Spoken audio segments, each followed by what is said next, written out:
way of excess. A culture of indulgence, how much can we get? It might sound nice, but underneath, our souls are poisoned by our greed.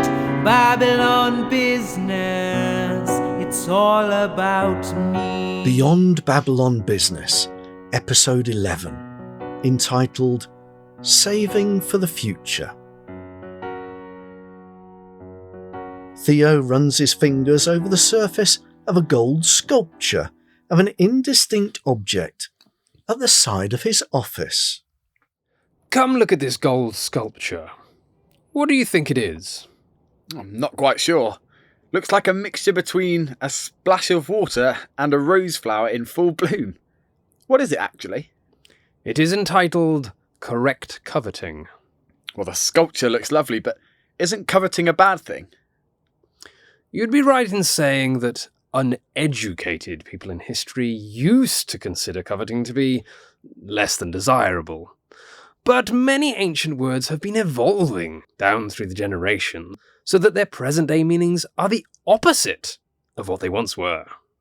Yeah, I can think of other sick and wicked words like that.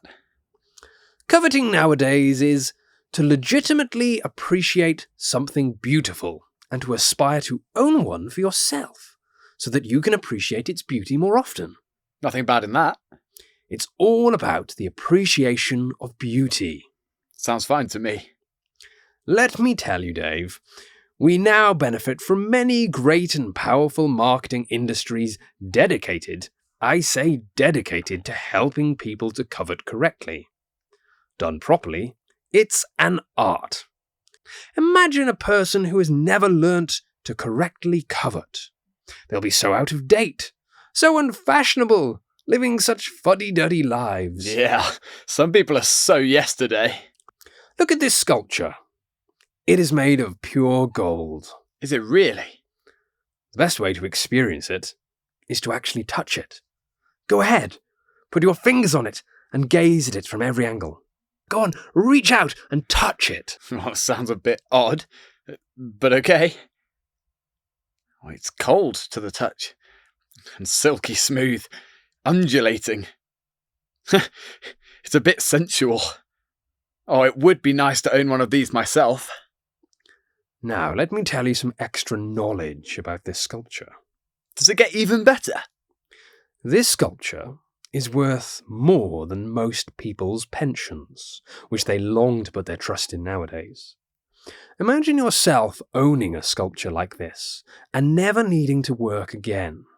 Imagine the kudos you'd receive from your contemporaries when they realise that you have got your ticket to stop working so early on in life. You'd have security you could trust. Well, sounds like everyone needs one. So true. But in reality, only a few people have ever set their hearts on acquiring one of them. You could be one of the fortunate ones. I know the owner of the company that makes these one-off collector pieces. He owes me a favour, and I could introduce you to him. I also get a commission for every referral. If you don't mind me asking, how much does one of these sculptures for security cost? One of the secrets of success is to get one of these as early as possible, whatever it costs you. Then, because the future is so uncertain, to work tirelessly to get some more of them. I thought you said that one of them was all I needed. Don't you want more in life than simply getting by? If I can get even one of these, then I'd have more than my friends do. Oh, before you go, can we meet earlier next week as my 10:30 slot has been cancelled indefinitely? Questions. Matthew 16 verse 26 to 27 says, "What good will it be for someone to gain the whole world, yet forfeit their soul? Or what can anyone give in exchange for their soul?" Question 1.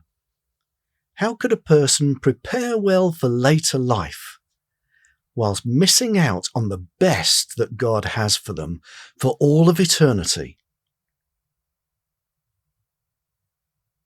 Question 2. How could your preparations for later life also prepare you for roles in God's eternal kingdom? Theo told Dave that, imagine the kudos you'd receive from your contemporaries when they realise that you have got your ticket to stop working so early on in life. You'd have security you could trust. Question 3. What are you trusting in for your security when you think about your future provision? Steve arrives at the coffee shop and sees Dave sat alone with his head in his hands. As I look at you, sitting there with your shoulders slumped in front of a barely touched cappuccino, you look like you've had bad news. What's happened? One of Theo's other protégés has had an accident. I only met him a couple of times, but he was a star performer. He was the one who always scored the highest on his percentages. He was so clever and innovative at increasing his profit. What sort of accident has he had? His two-seater somehow touched another vehicle at speed. It leapt sideways and bang! He died on the spot. He's dead, Steve. What does that even mean? It means that he's no longer in the antechamber of eternity. Some people's antechambers end suddenly. What on earth are you mumbling about? Sorry, I was just thinking to myself.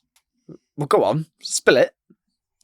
We were all made to have a relationship with God, to live in harmony with Him for eternity. Oh, you know I'm not religious, Steve. Well, I'm not either. In fact, I shudder at the thought of being religious. But even when I was a boy, I wanted a relationship with God. So when I was 16 years old, I invited God into my heart. And He came. What have your teenage experiences got to do with your antechamber whatnot thingamajig? Before we die, we have an opportunity to invite God into our hearts, like I did when I was a boy. But we can also choose not to sidestep God and ignore Him. But sooner or later, our lives on earth will come to an end. Oh, I see. We will leave our antechambers. Yes. And if we decide to sidestep God whilst we are living in our antechambers, then we will find out sooner or later that we have also sidestepped Him for the rest of eternity.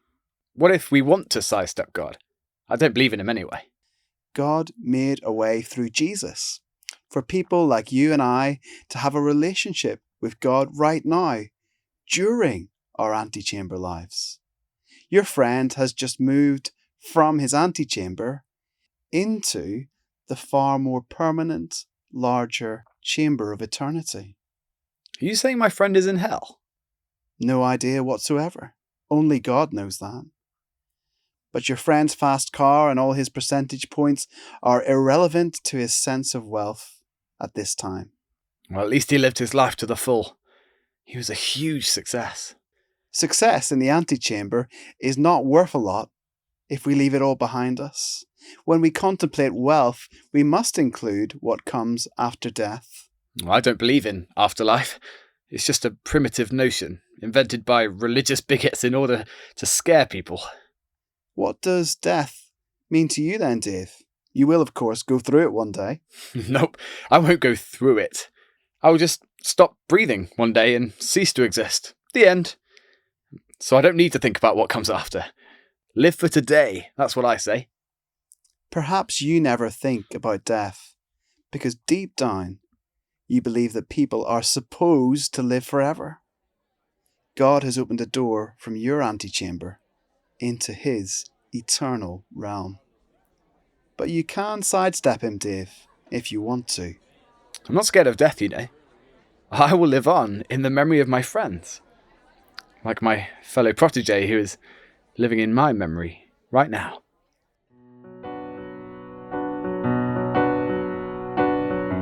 Questions. Question 1. Why does a concept of eternity need to be included in how we view wealth? We join Tula at her granny's house, where they're eating apple pie together. Granny, I like your food. How can you bake such scrummy apple pies and live in such a nice house when you don't go to work? You remember I told you that Grandad was good at setting up businesses? Yes, I do. Well, Grandad tried to uplift people through these businesses, both his customers and also the people who worked for him. He did to others as he would have them do to him. One significant person for a husband to uplift is his wife. So Grandad planned forwards for what I would need to live off if he died before me. That's how I had the money to make you this apple pie. He planned forward so you would have money when you got old. Oh, much more than that, Tula. Some people focus on preparing for their retirements. This is all well and good. But Grandad was also, every day, preparing for what lay ahead of him on the other side of death. You mean in heaven? Yes, and when we live with Jesus in brand new bodies on a renewed earth, doing eternal roles. Grandad was looking forward to that great change, and so he prepared for it. He planned forwards. How did he do that? He used his money every day to do the things which he felt God would like him to do. He invested some money for my future, but he also saw our money as a tool to uplift other people with every day. I'm glad Grandad loved you and other people with money, Granny. So does that mean we can have some more apple pie? Questions. Look at the following Bible verses in order to add more fuel to your thinking. Luke 12, verses 32 to 34. Proverbs 19, verse 17. Matthew 25, verses 37 to 40. And Proverbs 21, verse 20. Question 1. How can Christians have a richer view of money than others who do not know God? Question 2. Why would it be a mistake to think of eternity in a transactional way, where we give things in order to transactionally get things from God?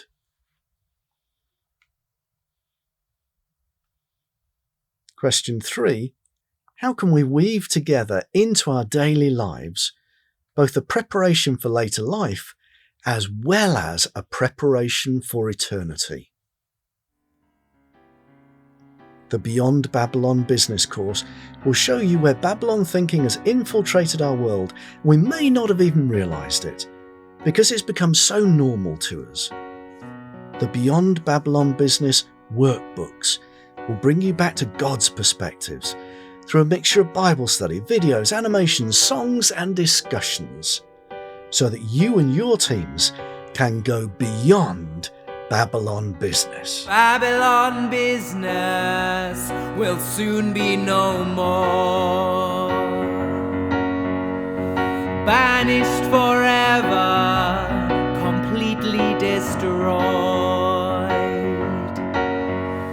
Its doom has come in just 1 hour. The smoke from here will rise forever.